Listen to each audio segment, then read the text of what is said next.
अस्सलाम वालेकुम दोस्तों, इनसाइड पे मौजूद फकर में खुश आमदीद। ले जनाब, ये बात मेरी आप लिख के ले लें, कम ते ले लो, पामे कापी ते ले लो। ये बात तय है कि एक जहाज़ अगले एक दिन में यानी कल रात को शायद या परसों सुबह चकलाला एयरपोर्ट पर लैंड करने वाला है। और उस जहाज़ से जो शख्सियत उतरेगी उसने उतरने के बाद फड़ लेना डंडा पकड़ने के बाद उसने शुरू कर देनी है धुलाई, और धुलाई के बाद सकाई। और ये जो सकाई और धुलाई है, इस अमल ने उस वक्त तक जारी रहना जब तक सारे ने तीर पे सीधा नहीं हो जाना।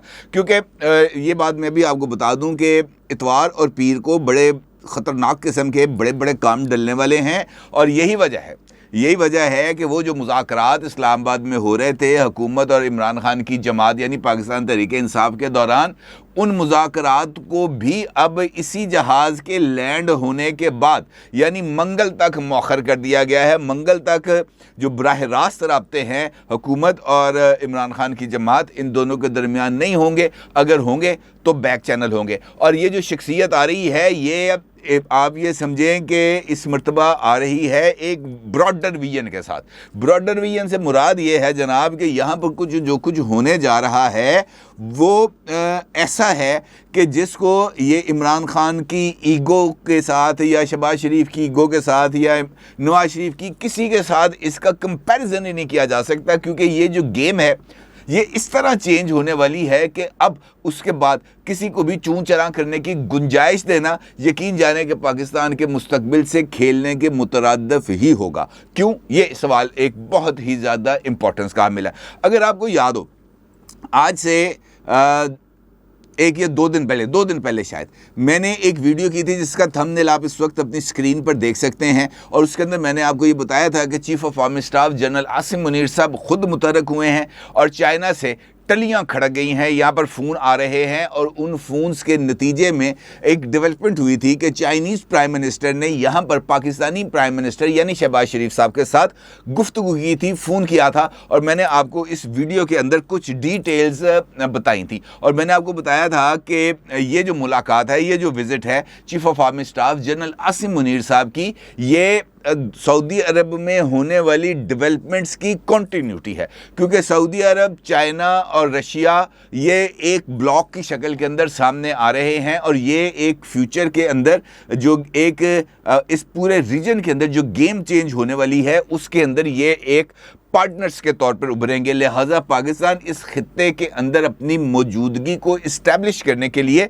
उसका यहाँ पर होना ज़रूरी है। अब एक जगह पर अगर ये वाली गेम चल रही है तो दूसरी जगह पर इस खेल को रोकने के लिए भी कुछ कुव्वतें मुतहर्रिक हैं। आर्मी चीफ चाइना में मौजूद हैं और यहाँ पर जो अमरीकी सफ़ीर हैं उनकी नींदें उड़ी पड़ी हैं। वो आधी रात को उठ के तो लोगों के घरों में जा रहे हैं और पूछ रहे हैं कि पाइन दसो की हो जा रहा है। क्योंकि अगर ऐसा ना होता तो फवाद चौधरी साहब जो इस मुज़ाकराती टीम के अंदर मौजूद हैं, जो हुकूमत के साथ मुज़ाकरात कर रही है, उनकी रिहाइशगाह पर रात गए डोनाल्ड ब्लूम साहब जो पाकिस्तान में अमरीकी सफ़ीर हैं, उनको जाने की ज़रूरत नहीं थी। और अगर वो रात गए फवाद चौधरी की रिहाइशगाह पर गए हैं तो इसका मतलब ये है कि यहाँ पर कुछ डेवलपमेंट्स होने वाली हैं। और वो उन डेवलपमेंट्स को रोकने के लिए या उन डेवलपमेंट्स के अंदर किसी भी तरह की रखना अंदाजी करने के लिए जो इमरान खान साहब की जमात है उसकी मदद के तालिब हैं। क्योंकि हुणते बढ़िया जड़ियाँ ना जनाब और दोस्तियाँ लग गई हैं, हुणते यारियाँ हो गई हैं पक्कियाँ, और इन यारियों से पीछे हटने के लिए तैयार नहीं। अब डिग्गियों में जाकर मुलाकात करने का वक्त गुजर गया, हूँ आमने सामने मुलाकात होनी है।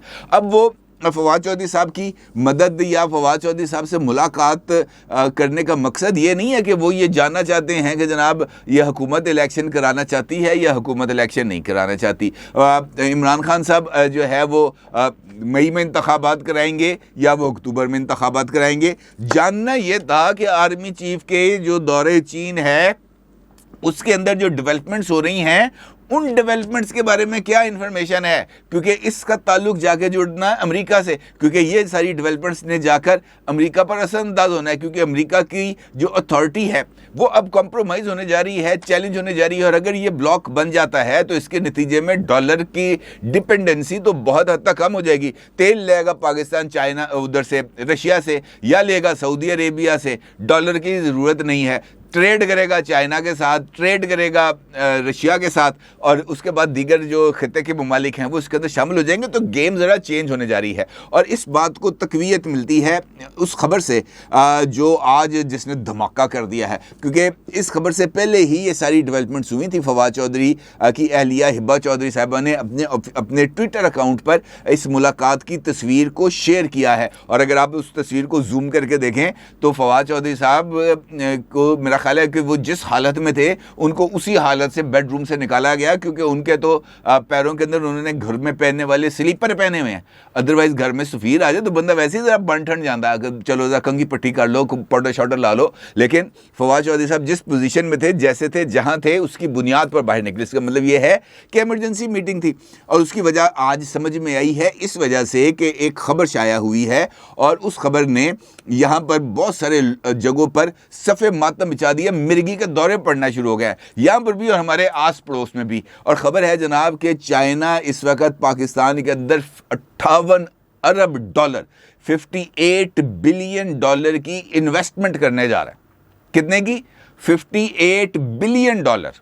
ये इन्वेस्टमेंट होनी है, ये कर्जा नहीं मिलना, ये इन्वेस्टमेंट होनी है। और किस चक्कर में होनी है कि ये जो चाइना एक इनिशिएटिव ले रहा है जिसे हम कहते हैं बेल्ट एंड रोड प्रोजेक्ट यानी सिल्की वे, और उसके ऊपर ये जो सी पैक है ये उसका एक हिस्सा है, बेल्ट एंड रोड इनिशिएटिव।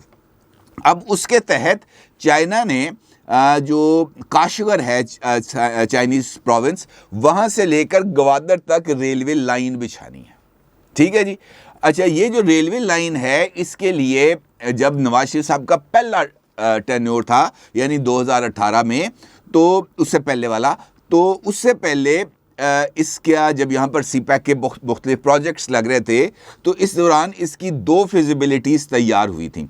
वो फिजिबिलिटीज़ की दोनों तस्वीर आप इस वक्त अपनी स्क्रीन पर भी देख सकते हैं। ये दोनों नक्शे हैं जो बनाए गए थे, जिसके ज़रिए ये जो ट्रेन की पटरी बिछाने के लिए जो है वो बताया गया था कि जनाब इसके लिए ये वाला रूट भी इख्तियार किया जा सकता है और ये वाला रूट भी इख्तियार किया जा सकता है। अच्छा, इसके ऊपर फिजिबिलिटी बनी थी और इब्तदाई तौर पर इसके ऊपर 20 अरब डॉलर का ये प्रोजेक्ट इनिशिएट हुआ था। और इमरान खान साहब के दौर के अंदर चूँकि सी पैक के ऊपर 1 रुपए का काम नहीं हुआ था, और इमरान खान साहब ने तो बल्कि अगर मैं ये कहूँ कि इस सी पैक बल्कि ग्वादर पोर्ट को भी डिसफंक्शनल करने के लिए लाखों डॉलर्स की इमदाद दी थी। वो Wootton Cricket Limited Financial Times की रिपोर्ट इस बारे में गवाह है, जिसके ज़रिए इमरान खान के अकाउंट में 20 लाख डॉलर आए थे जो एक खलीजी मुल्क के शहजादे ने दिए थे। किस लिए दिए थे? ये यहाँ पर उनको चॉकलेटें खाने के लिए तो नहीं दिए थे, ये इस वजह से दिए थे कि जनाब ग्वादर तक काम नहीं करना, क्योंकि अगर ग्वादर पोर्ट फंक्शनल हो जाती है तो जो दुबई पोर्ट है वो कंप्रोमाइज़ हो जाएगी। वहाँ पर जो उनका जो कारोबार इस वक्त वो जो बहरी जहाज़ों को वहाँ पर लंगर अंदाज करते हैं वो वाले जो कमाई होनी थी वो कम हो जाएगी। लिहाजा इमरान खान साहब को पैसे दिए गए कि भाई आपने ये काम नहीं होने देना, और इमरान खान ने नहायत ताबेदारी से बजरिया एक खलीजी मुल्क अमेरिका की भरपूर अंदाज में गुलामी की थी, क्योंकि अमेरिका किस तरह चाहेगा कि पाकिस्तान के अंदर चाइना जो है अपना रोल प्ले करे, या चाइना जो है मुस्तकबिल के अंदर अमेरिका की जो नंबर 1 पोजीशन है अमेरिका को कान से पकड़ के उससे नीचे उतारे। ये तो उसको गवारा नहीं है। अब उसके बाद कुछ डेवलपमेंट्स हुई और उसके बाद फिर इमरान खान साहब ने सी पैक पर अमल दरामद रोक दिया। सी पैक पर अमल दरामद रोकने के बाद चाइना हो गया नाराज़। अब यहाँ से अगली कहानी शुरू होती है। अगली कहानी इमरान खान साहब के इक़्तिदार से अलग होने के बाद शुरू होती है, और यहाँ पर इमरान खान साहब पहले ये जो ग्रेट गेम है उसके अंदर शामिल नहीं होते थे, और उन्होंने अमेरिका को जो है वो निशाना बनाना शुरू कर दिया, और ख़ास तौर पर डोनाल्ड लू जो एक करैक्टर है उस पर उन्होंने हमलावर हुए। और बाद में इमरान खान को जब इस बात का एहसास हुआ कि यहाँ पर फ्यूचर के अंदर एक ग्रेट गेम बननी है, और पाकिस्तान की जो इस वक्त की इस्टेब्लिशमेंट है वो इमरान खान को दोबारा इक़्तिदार में आता हुआ नहीं देखना चाहती, क्योंकि उनके जहन के अंदर ये बात बैठ गई है कि जनाब इससे ज़्यादा जो इनकॉम्पिटेंट आदमी है वो कोई नहीं है, और जिस तरह का ये स्टबन आदमी है ये अगर इक़्तिदार में आ गया तो पाकिस्तान का जो ट्रैक टू प्रॉस्पेरिटी है वो बहुत बुरे तरीके से डैमेज हो जाएगा। लिहाजा पाकिस्तान के को प्रॉस्पर करने के लिए इमरान खान की सियासत को अगर कट टू साइज करना पड़े तो ये कोई घाटे का सौदा नहीं है। लेकिन उसके लिए ये जो पाकिस्तान की इस्टेब्लिशमेंट है उसको सियासत के अंदर आना पड़ना था, इन्वॉल्व होना पड़ना था। लेकिन मौजूदा हालात के अंदर उन्होंने इस बात को तय कर लिया कि नहीं जनाब, हमने सियासत के अंदर किसी तरह की इन्वॉल्वमेंट नहीं करनी। अब होता ये है कि सऊदी अरेबिया को चाइना जो है वो दावत देता है कि जनाब आप भी हमारा ये जो रूट है, ये जो बेल्ट एंड रोड इनिशिएटिव है, आप इसके अंदर शामिल हो जाएं। और सऊदी अरेबिया चाइना के इस मामले में बन जाता है पार्टनर। और इस चक्कर के अंदर जो ईरान और सऊदी अरेबिया के दरमियान जो ताल्लुकात थे वो चाइना उसके अंदर पड़ता है और दोनों के ताल्लुकात को न्यूट्रलाइज कर देता है।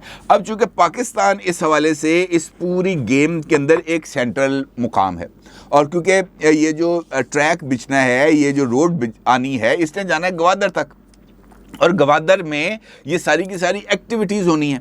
यहाँ पर जो पॉलिटिकल इंस्टेबिलिटी है वो किसी भी सूरत काबिल कबूल नहीं है और इसीलिए ख़ास तौर पर मुस्लिम लीग नून के जो हेड है नवाज शरीफ साहब, उनको खुसूसी दावत पर लंदन से बुलाया गया सऊदी अरेबिया।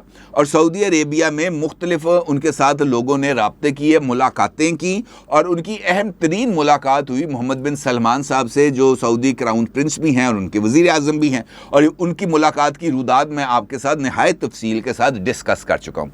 वहाँ पर जो राब्ते हुए, जो फ़ोन कॉल्स हुई, जो अंडरटेकिंग्स हुई, वो अपने तौर पर रिकॉर्ड कर ली गई। अच्छा, उसके बाद जो यहाँ पे चीफ ऑफ आर्मी स्टाफ थे, उसी कॉन्टिन्यूटी के अंदर, ये कॉन्टिन्यूटी को अपने ज़हन में रखना है, उसी कॉन्टिन्यूटी के बाद चीफ ऑफ आर्मी स्टाफ यहाँ से चले गए चाइना।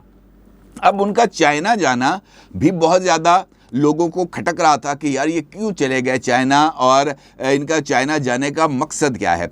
अब चूँकि उनके चाइना जाने से पहले ये जो तमाम तफसीलात हैं इसको सीगाए राज में रखा गया। और आपको याद है कि मैंने परसों वाली वीडियो के अंदर आपको ये बात बताई और मैंने आपको ये थोड़ा सा इन्फॉर्मेशन दी कि चाइना पाकिस्तान के अंदर एक हैवी इन्वेस्टमेंट करने जा रहा है। और उसके साथ साथ मैंने आपको ये भी बताया कि सऊदी अरेबिया भी गवादर के अंदर $10 बिलियन की इन्वेस्टमेंट करने जा रहा है और वहाँ पर एक ऑयल रिफाइनरी लगाने जा रहा है। अब आप अंदाज़ा करें कि मजमूई तौर पर तकरीबन ये 68 बिलियन यानी 68 अरब डॉलर की इन्वेस्टमेंट है। ये 68 अरब डॉलर पाकिस्तान की मईशत के अंदर पंप होने जा रहा है अगले कुछ बरसों के दौरान। यकीनी तौर पर ये जो तकरीबन 3200 किलोमीटर का रेलवे ट्रैक है गवादर से लेकर काशगर तक, ये एक दिन में तो नहीं बिछना, ये कम अज़ कम भी को 5 साल 7 साल 10 साल का प्रोजेक्ट है। ये एक दिन में तो कंप्लीट नहीं होना। इसका मतलब ये है कि अगले 5 7 8 10 सालों में पाकिस्तान की इकोनॉमी के अंदर $58 बिलियन सिर्फ इस एक रेलवे ट्रैक के ज़रिए शामिल होंगे। ऐसे ही है। इसका मतलब ये है कि हर एक साल पाकिस्तान की मईशत के अंदर तकरीबन 3 से 5 बिलियन डॉलर वो आएंगे। ठीक है जी। इसका मतलब ये है कि पाकिस्तान के अंदर जो इकोनॉमिक एक्टिविटीज़ हैं वो बढ़ेंगी। लेकिन अगर इस सारे टेन्योर के अंदर पाकिस्तान के अंदर इमरान खान जैसा करैक्टर या कोई और वो यहाँ पर सियासत को बाजीचा इतफाल बना ले, वो के अंदर टाके बढ़ाओ, इस तरह के काम शुरू कर देगा, जनाब असम्बलियाँ तोड़ो, असम्बलियाँ बहाल करो, असम्बलियाँ तोड़ो, असम्बलियाँ बहाल करो, धरने दो, लॉन्ग मार्च करो, इस्तीफे दो, इस्तीफे वापस लो, इस तरह के खेल तमाशे शुरू करे, तो क्या वो लोग जिन्होंने यहाँ पर 68 अरब डॉलर की इन्वेस्टमेंट करनी है वो पागल है? यकीनी तौर पर नहीं। जो मैंने बात आपसे गुफ्तगू के आगाज़ में कही थी कि तैयारा लैंड करेगा कल रात को या परसों सुबह, और इस तैयारे के लैंड होने के बाद जो शख्सियत उतरेगी वो शख्सियत है जिसका नाम है जनरल आसिम मुनीर। और ये शख्सियत है जो चीन का दौरा करके आ रही है वापस, और यहाँ पर उन्होंने जो बहुत ज़्यादा जो चीज़ें तय कर ली हैं उसकी करनी है उन्होंने रूनुमाई। अब इसका मतलब ये है कि जो अंडरटेकिंग वो दे के आए हैं, जो वो काम करके आए हैं, उसके बाद यहाँ पर किसी को भी कुसकने की इजाज़त दी जाएगी? सवाल ही पैदा नहीं होता, आउट ऑफ क्वेश्चन है। अगर कोई बंदा ये समझता है कि इसके बाद पाकिस्तान के अंदर किसी को इस बात की इजाज़त दी जाएगी कि वो पाकिस्तान में उधम मचाए, तो ये बात आप मेरी लिख के ले लें, उदी तशरीफ़ लाल कर देनी। ये बात मैं आपको बता दूं किसी तरह की कोई गुंजाइश नहीं है, क्योंकि ये है तरक्की का अमल, और इस तरक्की के अमल को किसी भी तरीके से रोकने की इजाज़त दी ही नहीं जा सकती और ना ही देनी चाहिए। लिहाजा जो आप सबके लिए ये एक खुशी की खबर है कि पाकिस्तान डिफ़ाल्ट शिफ़ाल्ट सबसे आगे निकल गया। ये जो आज आप देखें, ये जो हुक्मरान इत्तेहाद के लोग हैं, ख्वाजा आसिफ साहब होंगे, कोई लोड़ नहीं है ना मुज़ाकरात करन दी, नट्ठो है। तो ये जो कॉन्फिडेंस आ रहा है ना शहबाज शरीफ के अंदर, बिलावल के अंदर, बाकी लोगों के अंदर, ये जो कॉन्फिडेंस आ रहा है, इस कॉन्फिडेंस के पीछे कुछ चीज़ें हैं। ये जो इनके रंग उड़े हुए हैं, इसके पीछे भी कुछ वजूहात हैं। अमरीकी सफ़ीर रहमी खामखा आधी रात को किसी के घर नहीं जाते, अब वो गए हैं तो इसका मतलब ये है कि उनको पता चल रहा है कि भाईजान यहाँ पर कोई काम डलने वाला है। अब इसका मतलब ये है कि अब यहाँ पर दो कुव्वतों का एक नया टाकरा होने जा रहा है। कैसे, ये इंशाल्लाह मैं आपको अगले वीलॉग में बताऊंगा। अपनी राय का जरूर इज़हार कीजिएगा। आपका बहुत शुक्रिया। अल्लाह हाफ़िज़।